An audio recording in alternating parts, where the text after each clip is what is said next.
सातव्या मुलीची सातवी मुलगी या मालिकेच्या आजच्या भागात आपण पाहणार आहोत. आबा, इंद्राणी, शेखर आणि अद्वैत रूममध्ये बसलेले असतात. कोण नेत्रा आणि कोण अस्तिका याचाच ते चौघेजण विचार करत असतात. आणि मग शेखर आबांना सांगतो की मला असं वाटतं की तुम्ही त्या दोघींसोबतही बोलायला हवं. कदाचित बोलण्यामधून काही गोष्टी समोर येतील. आणि त्यावेळी अद्वैतही हो म्हणतो. पण इंद्राणी आबांना सांगते की त्यांच्याशी बोलण्याआधी तुम्ही आधी स्वतःला खंबीर बनवा. कारण जर तुम्हाला त्यांची परीक्षा घ्यायची असेल तर तुम्ही स्वतः मनाने खंबीर असणं गरजेचं आहे. आणि त्यावर आबा देखील हो म्हणतात. पण त्याच वेळी अस्तिका त्या ठिकाणी येते. अस्तिकाला बघून आबा घाबरतात. मात्र अस्तिका अगदी नेत्राप्रमाणे नाटक करत रडतच आबांजवळ जाते. रुपालीने सांगितल्याप्रमाणे ती आबांना म्हणते की इकडं यायचं म्हटल्यावर तुम्ही सकाळी लवकरच निघाला असाल ना, काही खाल्लंसुद्धा नसेल आणि गोळीसुद्धा घ्यायची राहिली असेल. मी तुमच्यासाठी पटकन उपमा बनवून आणते. तुम्ही नाश्ता करून घ्या, गोळी घ्या आणि मग त्यानंतर आपण बोलू. आणि काळजी करू नका, मी तुम्हाला काही विचारणार नाही. कारण आज मला स्वतःचंच अस्तित्व सिद्ध करायचं आहे.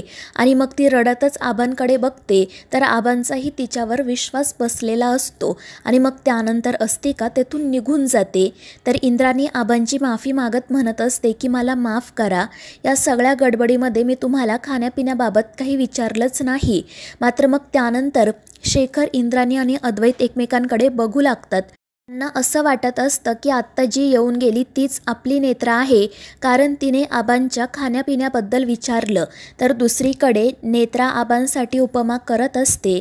त्या ठिकाणी केतकीसुद्धा असते. आणि मग त्याच वेळी अस्तिका त्या ठिकाणी येते. नेत्रा आपल्या आधीच उपमा बनवत आहे हे बघून ती खूप चिडते. मात्र ती नेत्राकडे जाणार इतक्यात रुपाली त्या ठिकाणी येते आणि ती अस्तिकाला तिथेच थांबायला सांगते. आणि मग ती स्वतःच नेत्राजवळ जाते.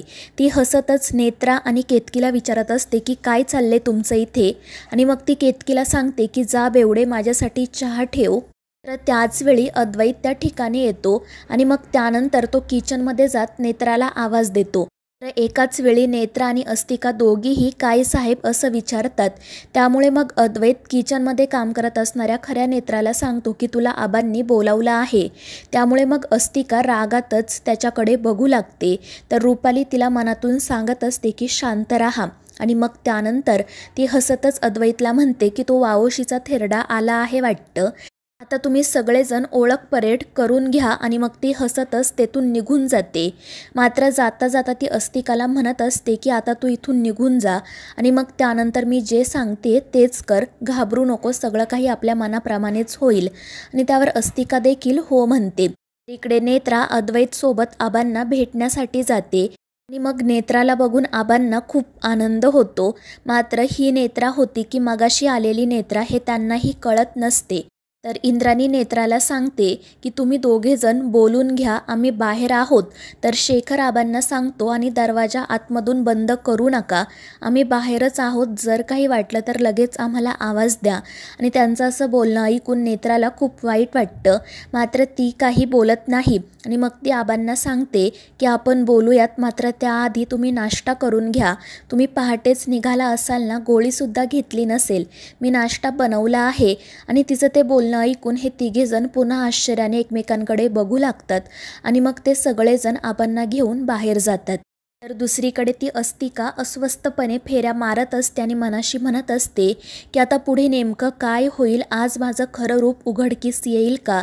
आणि मग त्याच वेळी तिला पुन्हा रुपालीचा आवाज ऐकू येतो. रुपाली तिला सांगत असते की घाबरू नको, आपलाच विजय होणार आहे आणि त्या नेत्राचा खेळ संपणार आहे. त्याचवेळी मग ते सगळेजण आबांना घेऊन त्या ठिकाणी येतात.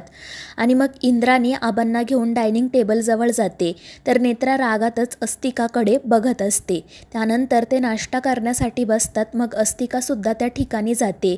ती आबांना म्हणत असते की मी तुमच्यासाठी नाश्ता बनवणारच होते. आणि त्यावेळी केतकी म्हणते की त्याची काही गरज नाही आहे. कारण ज्यावेळी आबा आले ना त्याचवेळी नेत्राने नाश्ता बनवायला घेतला. आणि ते ऐकून अस्तिका तिच्याकडे रागात बघू लागते. ती म्हणते की काकू, मी नेत्रा आहे, ती नाही. आणि त्यावर मग केतकीसुद्धा नाटक करत म्हणते हो, मला तेच म्हणायचं होतं की इने नाश्ता बनवला आहे. आणि मग त्याचवेळी फाल्गुनी देखील त्या ठिकाणी येते. ती आबांचा आशीर्वाद घेते. शेखर अद्वैतला गुड मॉर्निंग विश करते. मात्र ते दोघेही खाली मान घालूनच बसलेले असतात. आणि मग फाल्गुनी गुपचूपपणे इंद्राणीजवळ जाऊन बसते. आणि मग नेत्रा आबांसाठी नाश्ता घेऊन येते. पण अस्तिका त्यावेळी नाटक करत पुढे येते आणि म्हणते की आबा तुम्ही हिच्या हातचा नाश्ता खाऊ नका, कारण ही अस्तिका आहे. आणि ते ऐकून सगळेजण तिच्याकडे बघू लागतात. तर नेत्रा म्हणत असते की अस्तिका ही नाटकं बंद कर, आबांना नाश्ता करू दे, त्यांना गोळी घ्यायची आहे. पण अस्तिका म्हणत असते की नाही आबा, मी तुम्हाला हिच्या हातचं काही खाऊ देणार नाही. त्यामुळे मग सगळेजण तिच्याकडे बघू लागतात. कोणाला काय बोलावं तेच सुचत नाही. नेत्रा रागातच अस्तिकाला म्हणत असते की इथे ही नाटकं करण्यापेक्षा जा तुझ्या विरोचकाकडे आणि जाऊन सांग त्याला की आज तुझं खरं रूप उघडकीस येणार आहे. मात्र अस्तिका काही तेथून हलत नाही. ती उलट आबांनाच म्हणत असते की या अस्तिकाने नक्कीच या नाश्त्यामध्ये काहीतरी मिसळलं असणार. काही झालं तरी मी तुम्हाला हा नाश्ता खाऊ देणार नाही. हे ऐकून नेत्रा मोठ्याने तिच्यावर ओरडते.